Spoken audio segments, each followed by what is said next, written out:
दीप प्रज्वालन मंत्र।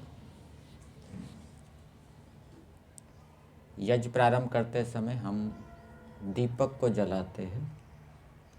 वो जिस मंत्र से जलाते हैं उस मंत्र का नाम लिखा है दीप प्रज्वालन मंत्र, और मंत्र है ओम भूर्भुवः स्वः। ये मंत्र गोभिल गृह्य सूत्र का दिया है प्रमाण के रूप में यहाँ पे माननीय आचार्य सत्यानंद जी वेदवागीश जी ने। ओम का अर्थ किया है सबको दीप्त करने वाले ईश्वर। ओम शब्द अवधातु से बना है। अवधातु के अनेक अर्थ होते हैं, उसमें एक अर्थ दीप्ति भी है। तो परमेश्वर सबको दीप्त करने वाला है। दीप्त करने वाला मतलब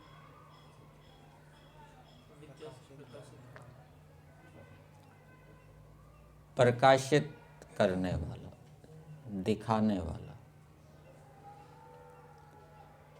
भू नित्य सत्ता वाला,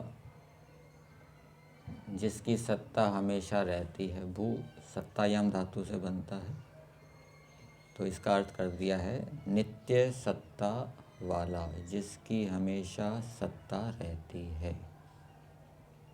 आत्मा भी ऐसा ही है, लेकिन संसार नित्य सत्ता वाला नहीं है। और भू का दूसरा अर्थ किया है प्राणाधार।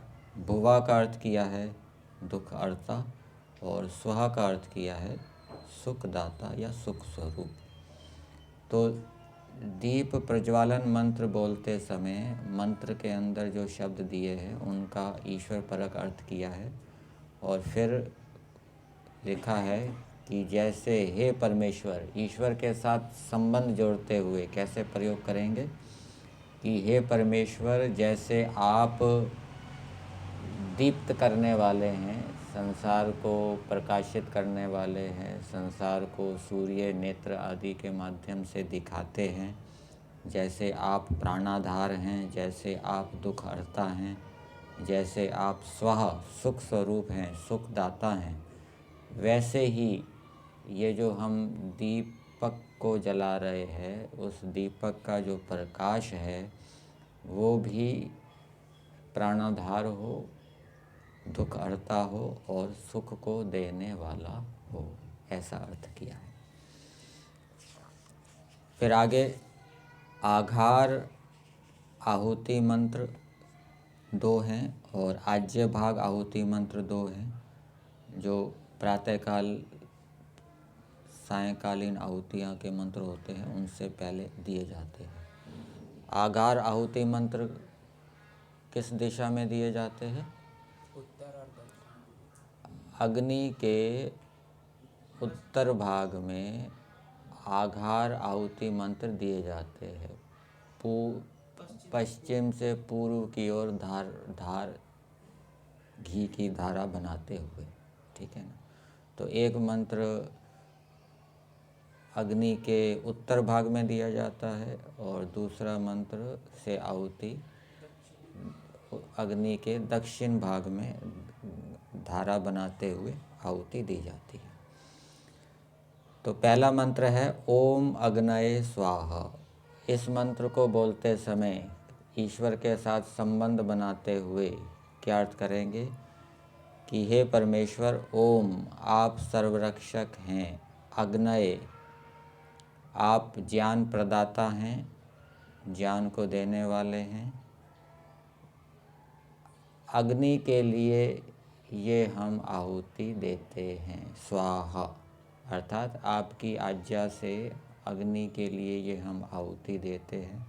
आप ज्ञान के प्रदाता हैं, हमें भी ज्ञान दीजिए।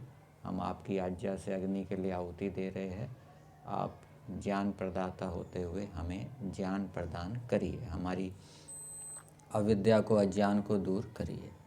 दूसरा मंत्र है ओम सोमाय स्वाहा। ओम का अर्थ सर्वव्यापक किया है।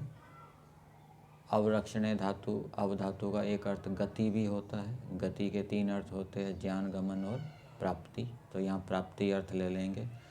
ओम हे सर्वव्यापक परमेश्वर, आप प्रेरक हैं। सोमाय, सोमाय का दूसरा अर्थ किया है जल। आपकी आज्ञा से जल की शुद्धि के लिए स्वाहा ये हम आहुति दे रहे हैं, आपकी आज्ञा का पालन कर रहे हैं। आप सोम हैं, प्रेरक हैं, हमें भी अच्छे गुण कर्म स्वभावों में आप प्रेरणा दीजिए। ये अर्थ और भावना बनाते हुए ईश्वर का संबंध जोड़ते हुए अर्थ करना चाहिए। फिर आज्य भाग आहुति मंत्र है 2, ये अग्नि के बीच वाले भाग में दिए जाते हैं। ओम प्रजापतये स्वाहा। ओम का अर्थ यहाँ पर किया है सर्व प्रिय। आप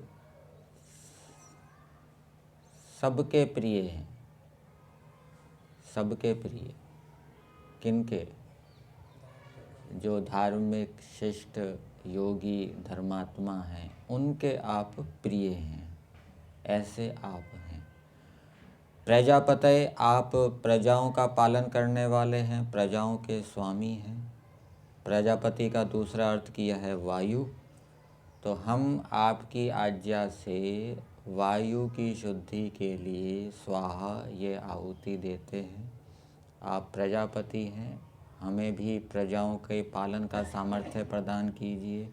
आप प्रजापति हैं, प्रजाओं के स्वामी हैं, हमें भी उत्तम उत्तम प्रजाओं के स्वामी बनाइए। इसलिए ये हम आहुति देते हैं। ये एक प्रकार से प्रार्थना भी इसके अंदर अंतर्निहित है। और फिर दूसरा मंत्र है ओम इंद्राय स्वाहा। यहाँ पर ओम का अर्थ किया है सर्व तृप्ति कारक, सबको तृप्त करने वाले। सामान्य रूप से तो परमेश्वर सबको तृप्त करते ही है, सभी प्राणियों को भोजन, अन्न, पान आदि के माध्यम से। लेकिन विशेष रूप से तृप्ति किसको देते हैं? जो धार्मिक शिष्ट हैं, उनको विशेष रूप से तृप्त करने वाले हैं। तो हे परमेश्वर, आप सबको तृप्त करने वाले हैं। हम आपकी आज्ञा से ऐश्वर्य की प्राप्ति के लिए स्वाहा ये आहुति दे रहे हैं। आप ऐश्वर्य को देने वाले हैं, तृप्त करने वाले हैं। हमें भी आप तृप्ति दीजिए, हमें भी आप ऐश्वर्य प्रदान कीजिए, इसलिए ये आहुति है। तो इस प्रकार से प्रार्थना भी यहाँ पर जोड़नी चाहिए। यहीं तक।